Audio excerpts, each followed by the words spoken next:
By the end of this video, we're going to have our shop UI all set up and ready for our future videos, where we'll be able to buy and sell items. This is my test project, so by the end of this video, it'll actually look something like this, where our UI is all ready for our future scripts. But cool, let's get started. So first of all, I'm going to go to my UI canvas and open this up. If we take a look at our menu by enabling that and then turn on our inventory page, I'm actually going to reuse this to create our shop menu. So I'm going to click on our menu object and hold down Control D.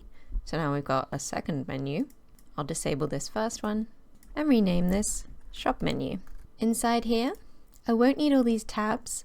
I'm just going to keep this middle one of the quest tab, which I'll drag on out to the top of our hierarchy and then delete all these other tabs. I'll rename this title tab and change the text to say shop. Next, inside our pages, we're not going to need any of these, but we can reuse this inventory page. So I'll drag that to the top and delete these pages. Also, I'll rename this inventory page to be shop content. We'll remove this grid layout group and we'll add a horizontal layout group, which on control child size will tick width and height, and a content size fitter, so that when we add our player inventory area and our shop inventory area, they'll fit horizontally next to each other and expand to fit this area. So let's do that by right-clicking on shop content and going create empty. I'll name this player inventory area, and if we duplicate this out and name this shop inventory area, you can see we've got two equal size boxes. Also in here, let's add a UI text, which I'll just call the player inventory title. We'll get this to say players inventory, expand this out, align it to the middle, set it to black, and I'll drag in our custom font. Next, I'm going to right click and go UI scroll view, which if we open up, we can delete this scroll bar horizontal, open up our viewport, and on our content is where we're going to right click, create empty, and this will be our player inventory grid. Cool, so you can use another vertical layout group to organize these, or you can manually place them out. I'm just going to manually change these. You can follow along with the settings I've got here, but it's entirely up to you. So on my scroll view, I'm just positioning this down below my player inventory and setting my player inventory grid to be similar, but as you can see, it spills off the edge here. This is so as you scroll, any content below, which will be our slots in our game, will be visible once we scroll. To see what I mean, let's make our slots. So let's go inside our prefabs, and we can use our existing slot that we use for our inventory.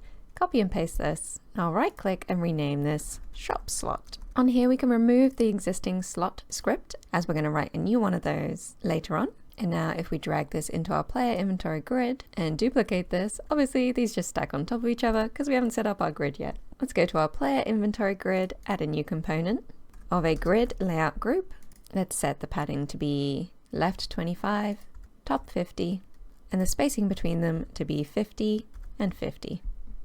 Now in my inventory, I can have 24 slots, I believe. Whoops, I typed 59 instead of 50, spacing 50 and 50 on the Y and X. Just as an example, you can see 25 slots actually fit nicely within this scroll view content. So if I press play to show you, you can see all our slots are here, and as we scroll down, we can see more slots appearing. In our script later, these will dynamically appear, but if you want, you can have them all displaying all the time. It's up to you, but cool. Let's continue with our shop slot. For our items, we're also going to want a price, so let's right click and go UI, text, and I'll call this price text. I'll position this to 80 and minus 75. Change our text to a number so we can test the sizing out for now. I'll change the font size to be 28, and I'll change the color to be black.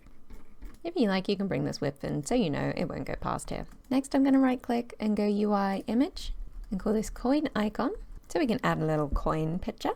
In my sprites, I've currently got a coin ready to go. This is from our Ninja Adventure asset pack, so you can check that out linked in the description if you haven't got it. I'll drag this into our image slot. I'll set the width and height to be 25 by 25, X position to be minus 35, and Y position to be minus 70. Okay, these don't look perfectly aligned, so I'm just going to go to my text, line these images up, and set it to be in the middle of the alignment. So now they are aligned. Cool, as we've amended this prefab, we need to click on this drop down over here that says overrides and click apply all. So this is added to all of our prefabs. And now with this in our player inventory all set up, we can actually reuse all of this in our shop inventory area. So I'm going to copy both of these and paste as child in our shop inventory area. I'll rename these to say shop inventory title And inside our scroll view, viewport content, I'll rename this to be shop inventory grid and change our text to be shop inventory. Of course, feel free to mess around with the positioning. It's all up to you. But cool, that's got our shop areas done. Next, I'm going to right click and add UI text for our player money text. And I'll stick this up -190 and 212. I'll set the alignment to be to the right. We'll set the text to be gold, 100 just to test it out. Set the color to be black. And I'll throw in our custom font again. This text looks a bit big, so I might set it to 28. In fact, instead of having the text gold, we can do the same as we did for our labels. I'll go inside my grid, inside one of my slots, and copy this coin icon and paste it out as a child to our text. And now we have a nice icon to show our players money as well. Cool, and one more thing, just helps with testing. I'm going to add a UI button for a close button. I'll just make it red, make it 50 by 50, and I'll edit the text to be a nice big X. Cool, I'll position this at the top and scroll down to on click, where I'll click the plus, drag in shop menu, click on the no function drop down, and on game object, we'll click set active and leave this unticked. So when you click this close button, it'll close our little menu down. That way I can press play. I can test out the scrolling of our inventories. Looks like it's all working, and I can close it down and keep on playing. Very cool. To get us set up for the next video, let's go into our prefabs folder, go to our shop slot, and add a new component of a new script for our shop slot. We'll double click on this to open it up. And in here, we won't need our start or update, so we can delete those.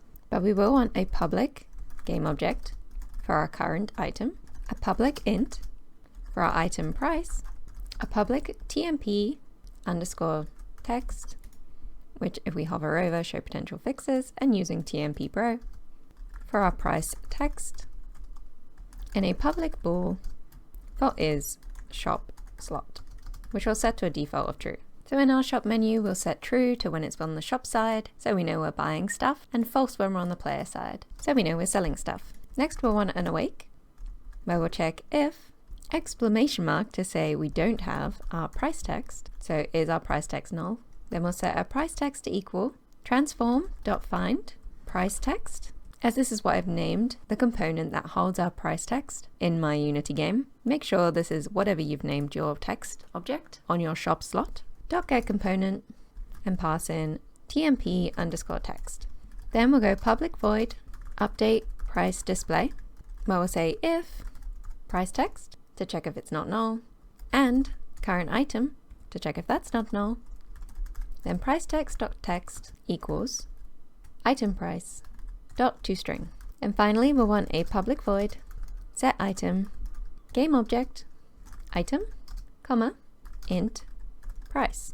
We'll set current item to equal item, item price to equal price, and then we'll call update price display. So when we're loading up our shop, we'll be able to load in and set items into our shop slots by passing in these details from our outside shop controller. But where are we going to get these price fields from? Well, if we go back to Unity, on my prefabs, in our prefab folder, we have our item prefabs. On all of our item prefabs, we have an item script. This has its details like its ID, name, and quantity.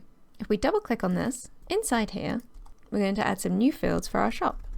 So we're going to want a public int for buy price, which I'll set to a default of 10, and then a public float for our sell price multiplier, which I'll set to equal a default of 0.5f. So when you sell to a shop, they're going to buy it for 50% of what you'd be able to buy it for. To keep this multiplier between the range of 0 and 1, what you can do is go range 0, 1. This just makes sure this stays safe. And you can't sell an item for more than it's worth to buy, because then you've got infinite money in your game. Next, we're also going to want a new function, which I'll do below our awake, of a public int get sell price. Here we'll return our mathf dot round to int, so we can get a whole number of our buy price times our sell price multiplier. This will be handy when we grab this in our shop controller in the next video. But cool. For now, we'll keep it simple with that, so our videos don't get too long and hectic. In the next video, we'll get real scripty with it and set up our shop controller. To grab the scripts from our videos and all others I've ever written on this whole channel, you can join my Patreon, which I'll link below. Or to get this whole template for yourself and all future updates, you can check it out on itch.io, or it's also sold on Patreon too, so you can take a look. Otherwise, thank you for watching, like and subscribe, and I'll see you in the next one. Bye!